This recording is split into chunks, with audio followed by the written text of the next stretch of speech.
Assalamualaikum warahmatullahi wabarakatuh. Apa kabar teman-teman semua? Jumpa lagi dengan saya Trisulo. Pada sesi ini saya akan melanjutkan series dari hukum alam semesta ya. Dan kali ini saya akan membahas tentang the law of gestation ya. Jadi hukum ini bicara tentang waktu yang dibutuhkan untuk mewujudkan realitas dalam impian kita. Mewujudkan impian rekan-rekan ya. Di sini kuncinya adalah percaya bahwa ada suatu proses waktu yang dibutuhkan untuk manifestasi atau dalam bentuk perwujudannya gitu ya. Dan di sini biarkan sistem alam semesta yang bekerja setelah itu. Jadi intinya banyak hal di alam semesta ini yang semuanya perlu proses lah, kurang lebih begitu ya. Dan dalam hal ini banyak kita yang mungkin kurang memahami dalam hukum ini, banyak yang memaksakan perwujudannya gitu ya. Jadi memaksakan bahwa harus sesuai dengan keinginan kita, waktu yang kita inginkan gitu ya. Dan ini sebetulnya ini hukum kemelekatan. Jadi artinya kalau sampai kita memaksakan perwujudan itu terjadi sesuai keinginan kita, itu menunjukkan vibrasi. Sebetulnya kalau kita belajar di hukum vibrasi yang sebelumnya, ini menunjukkan vibrasi rendah atau vibrasi kekurangan ya. Di sini masuk vibrasi negatif ya. Jadi di sini ada sebuah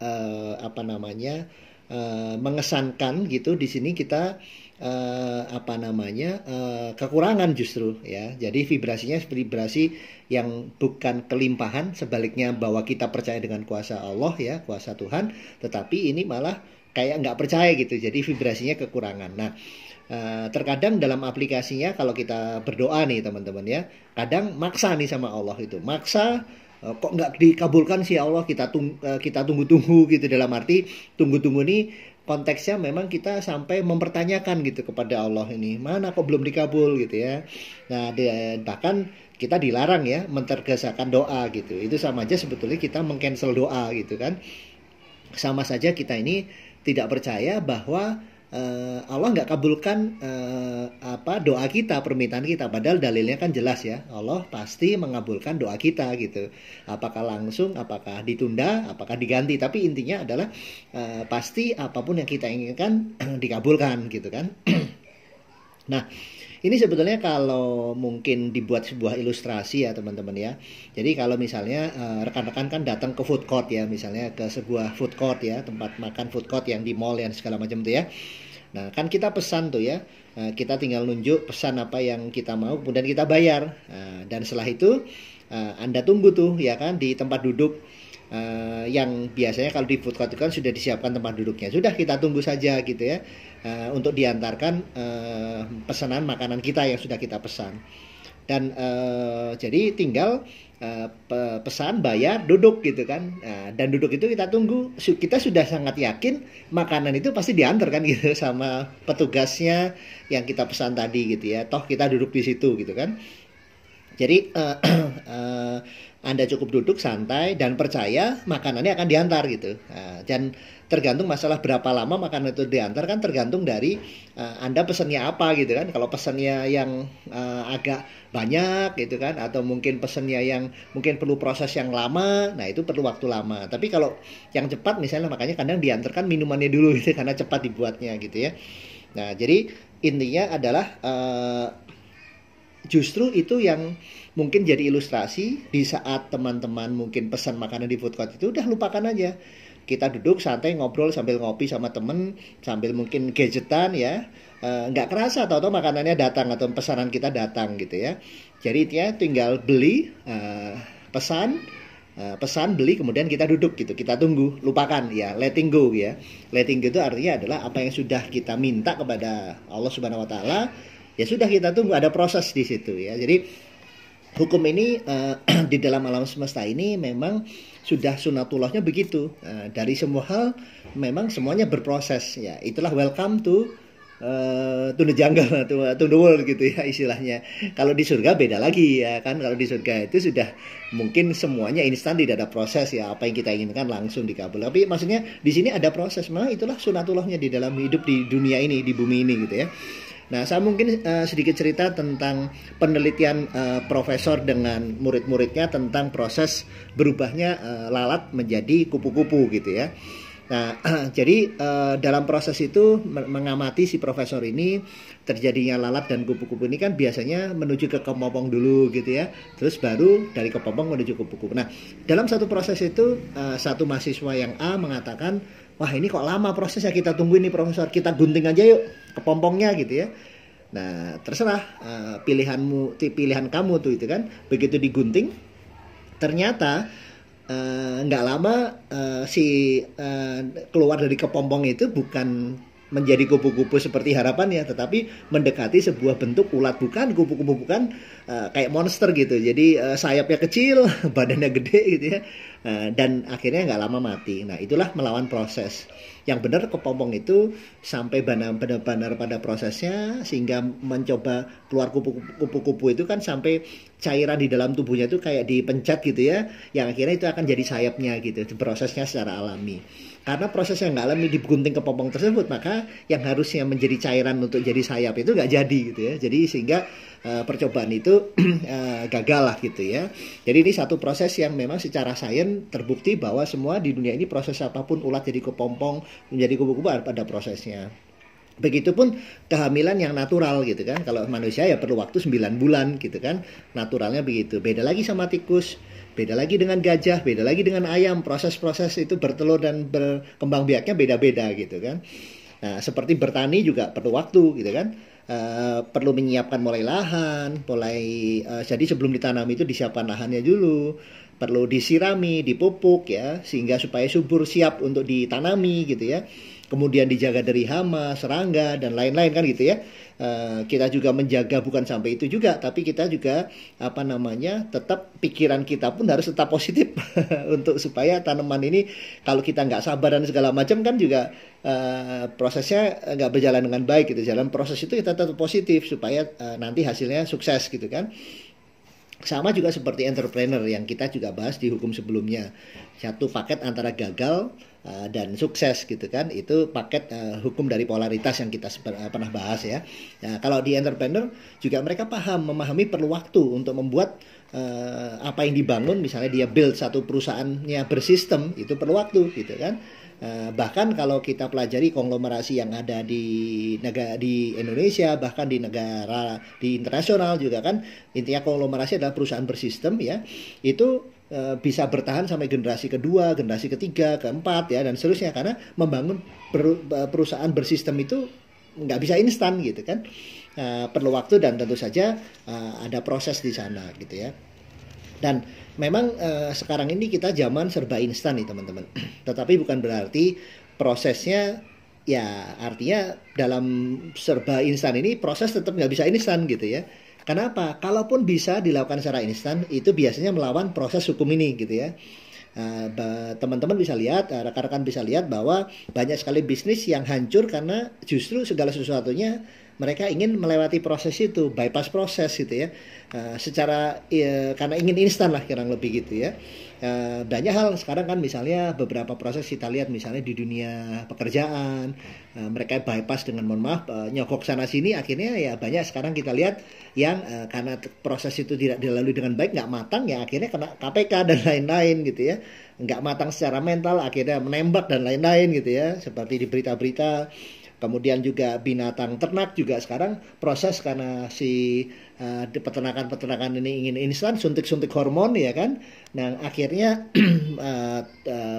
si binatang ternak ini mengembang sangat cepat ya, tidak sesuai ininya, tapi dampaknya akhirnya pemicu kanker dan lain-lain. Nah ini adalah melawan hukum alam semesta teman-teman. Jadi kita mudah-mudahan dengan teman-teman memahami tentang hukum tentang the law of gestation ini, semua proses yang ada di alam semesta ini ya harus kita pahami gitu kan, sehingga kita bisa bijaksana dalam menunggu proses tersebut gitu ya. Dan teman-teman bisa kita bisa mungkin juga melihat penciptaan ya, dalam alam semesta ini juga perlu proses ya.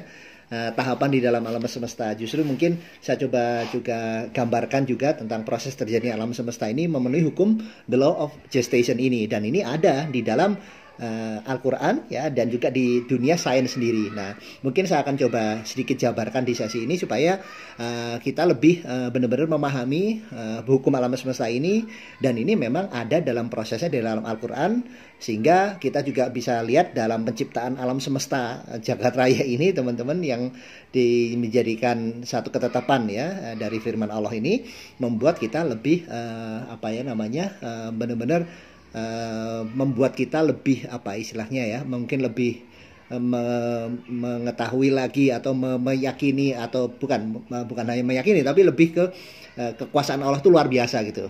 Kita lebih paham lagi, lebih dalam lagi kemahabesaran Allah itu luar biasa ya. Baik, mungkin dengan sesuai dengan judulnya, dalam melakukan hukum proses ini saya coba jabarkan tentang penciptaan alam semesta ya teman-teman, supaya kita benar-benar lebih memahabesarkan Allah lebih kuat lagi gitu ya, betul-betul luar biasa. Di dalam penciptaan alam semesta ini itu ada dalam Quran surat Qaf ya, surat 50 ayat 38. Ya, di situ Allah berfirman ya, kami telah ciptakan langit dan bumi dan apa yang ada di antaranya ya, keduanya dalam 6 hari. Mangkulan saya itu 6 hari, bisa juga 6 masa, 6 periode atau 6 tahap ya. Dan kami tidak merasa letih sedikit pun. Jadi dengan pembuatan jagat raya ini hanya dalam waktu tadi 6 hari, 6 masa atau periode atau tahap ya, sehingga sama sekali Allah nggak letih sedikit pun. Nah, itu kemahabesaran Allah ya. Nah, kita bisa jabarkan banyak hal. Mangkulan saya waktu itu 6 hari ya. Nah, itu kenapa bisa juga dalam bentuk masa, periode, dan tahap, karena harinya kita ini sama harinya yang di akhirat nanti, atau ketetapan Allah juga di beberapa disebutkan dalam Al-Quran itu beda-beda gitu ya. Satu harinya kita ya, satu hari menurut Allah itu sama dengan 1000 tahunnya manusia. Itu kita bisa tahu dari Quran surat Al-Haji ya, surat 22 ayat 47. Dan sesungguhnya sehari di sisi Tuhanmu adalah seperti 1000 tahun ya menurut perhitunganmu. Nah, itu di surat Al-Hajj ya. Dan juga satu hari sama dengan juga 50.000 tahunnya manusia gitu. Di Quran surat Al-Ma'arij ya 70 ayat 4. Nah, itu dikatakan para malaikat dan Jibril naik ya menghadap kepada Tuhan ya dalam sehari setara dengan 50.000 tahun gitu ya. Nah, ini juga satu hal yang mungkin luar biasa ini kan. Jadi beda ya, ketetapan hari itu bisa macam-macam penafsirannya ya, dan sesuai dengan mungkin yang kita pelajari di Al-Quran. Nah, katakanlah 6 masa, 6 hari, 6 masa, 6 periode tersebut ya.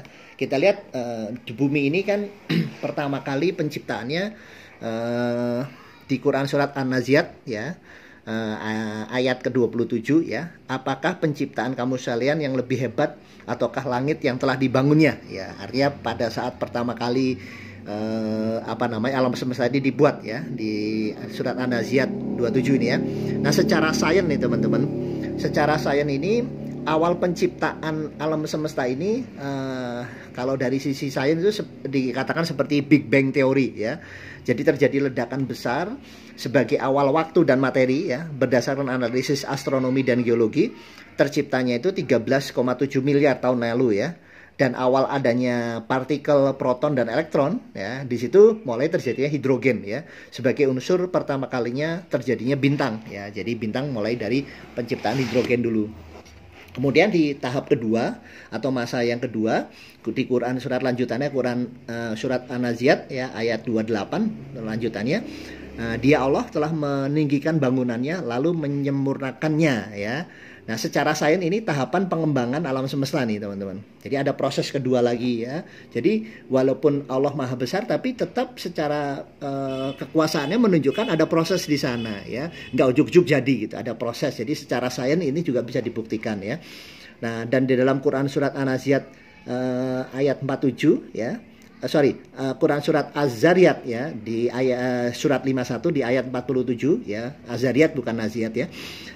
Dan langit kami bangun dengan kekuasaan kami, dan kami benar-benar meluaskannya, ya, meluaskannya. Jadi secara sains ini terjadi gerakan menjauh dari galaksi-galaksi karena ruang alam semesta yang mengembang. Jadi alam semesta ini setelah diciptakan tadi mulai terjadi hidrogen, itu sebagai cikal bakal terjadi pengembangan alam semesta. Dan ini terbentuknya tata surya dan bintang-bintang yang lain ya. Jadi kalau diilustrasikan secara faktualnya, kalau kita gampang yang lihat itu seperti kita buat roti, adonan roti gitu ya, yang awalnya kecil ya, terus kemudian terus mengembang ya. Dan kita ini kan ada di dalam roti tersebut yang mengembang gitu. Jadi kita nggak tahu apa yang terjadi di luaran roti tersebut ya, karena akal pikir kita kan terbatas gitu. Jadi kurang lebih begitu ilustrasinya. Kemudian di tahap ketiga di Quran surat An-Nazi'at 29 ya, dan dia Allah menjadikan malamnya dan menjadikan siangnya ya, menjadikan siang dan malam ya, malam dan siangnya gitu ya. Dan itu pun diperkuat lagi dengan Quran surat Ar-Ra'd 13 di ayat 2 ya, menciptakan matahari dan bulan dalam rotasinya. Nah, itu ada juga di Quran surat Yunus surat 10 ayat 5, Allah menetapkan orbitnya untuk mengetahui perhitungan waktu. Disitulah mulai waktu bisa diukur tuh, mulai bisa berjalan. Nah, jadi secara sains dengan adanya rotasi matahari dan bulan di tahap ketiga ini, di masa ketiga ini terjadi siang dan malam gitu. Jadi mulainya siang malam itu pada tahap penciptaan alam semesta yang ketiga. Dan Quran surat An-Nazi'at berikutnya yang Quran surat 30 ya, ayat 30, dan setelah itu bumi dia hamparkan ya. Dan Quran surat An-Nabiyyah 21 di ayat 30, apakah tidak melihat orang-orang yang ingkar bahwasanya langit dan bumi keduanya menyatu, lalu kami pisahkan keduanya dan kami jadikan dari air tiap-tiap sesuatu yang hidup ya. Jadi dari sini kita bisa melihat bahwa memang bumi itu dihamparkan. Jadi secara sains bisa dijelaskan di sini bahwa 225 juta tahun lalu semua benua itu menyatu. Jadi bumi ini awalnya menyatu nih teman-teman, menyatu dan bergabung jadi satu dan mulai terpisah-pisah seperti sekarang ini ya, terpisah antar benua satu dengan yang lain sampai kepulauan satu dengan kepulauan yang lain. Oke. Dan di tahap kelima, Quran surat An-Nazi'at 31, dia mengeluarkan daripadanya mata air dan tumbuh-tumbuhan secara dia mengeluarkan padanya mata air dan tumbuh-tumbuhan, itu maksud saya ya. Nah, dan kita bisa lihat secara sains mulai terjadi kehidupan tuh dari air laut yang hangat, diperkirakan 3,5 miliar tahun lalu berdasarkan fosil tertua yang ditemukan ya. Ini juga tadi related dengan yang ayat sebelumnya ya, di surat An-Nabiyyah ayat 30 sebelumnya, tadi makhluk hidup dimulai dari adanya air. Ya, jadi 2,5 miliar tahun lalu mulai terjadi fotosintesis ya. Di sini fotosintesis terciptanya oksigen ya, O2, di mana ini adalah prasyarat dipenuhinya air dan O2 ini adalah sebagai lahirnya makhluk hidup ya, manusia, hewan dan tumbuh-tumbuhan ya. Ini tahap yang kelima, dan terakhir pada tahap yang keenam ya, Quran surat An-Nazi'at 32 33, dan gunung-gunung dia panjangkan. Kemudian yang 33, dan semua kesenangan bagi kamu sekalian dan binatang ternak kamu sekalian. Nah, ini maksudnya juga secara sains juga munculnya gunung-gunung karena evolusi geologi gitu. Jadi terjadi ini memang secara sains memang munculnya gunung-gunung itu karena memang evolusi geologi. Dan ini proses terpisahnya daratan, makanya terjadi pergeseran nih lempeng-lempeng dan gunung-gunung. Nah, itu gambaran bahwa alam semesta ini yang Allah ciptakan ya, tanpa cacat ya teman-teman, memang sudah terjadi sunatullahnya Allah ya, sudah menjadi sebuah ketetapannya Allah, bukti kekuasaan kemahabesarannya Allah. Tapi juga di sini kita pahami bahwa semua hal di jagat raya ini ada prosesnya. Ada semacam artinya tidak ada yang instan gitu. Jadi kalau kita melawan hukum ini, mau segala sesuatu yang instan, kita melawan hukum ini dan pasti dampaknya tidak baik gitu ya. Sekarang banyak orang yang mencoba membuat matahari, ya, mencoba membuat apa-apa yang mencoba meniru kekuasaannya Allah, ya biasanya dampaknya tidak akan sesuai ya, seperti yang diharapkan. Karena yang paling tepat ya, atau paling memang ini ya kekuasaannya Allah. Nah, semoga Bapak Ibu, rekan-rekan semua, kita memahami ini, jadi kita lebih bersabar dalam sebuah proses. Kita melihat bahwa ya dalam setiap di hukum yang lalu inamal usri yusro ya, setiap kali kesulitan ada juga kemudahan. Jadi kita sabar aja karena hanya masalah waktu saja gitu kan, masalah waktu saja, sehingga yang penting kita, tugas kita adalah meminta dan berikhtiar. Tugasnya Allah melalui hukumnya di alam semesta ini berproses untuk mewujudkan manifestasi perwujudan apa yang kita inginkan. Baik teman-teman semua, terima kasih telah mendengarkan di sesi ini, dan juga semoga tetap semangat dan semoga apa yang saya sampaikan ini bermanfaat buat kita semua. Oke, sampai jumpa di sesi serial yang berikutnya. Assalamualaikum warahmatullahi wabarakatuh.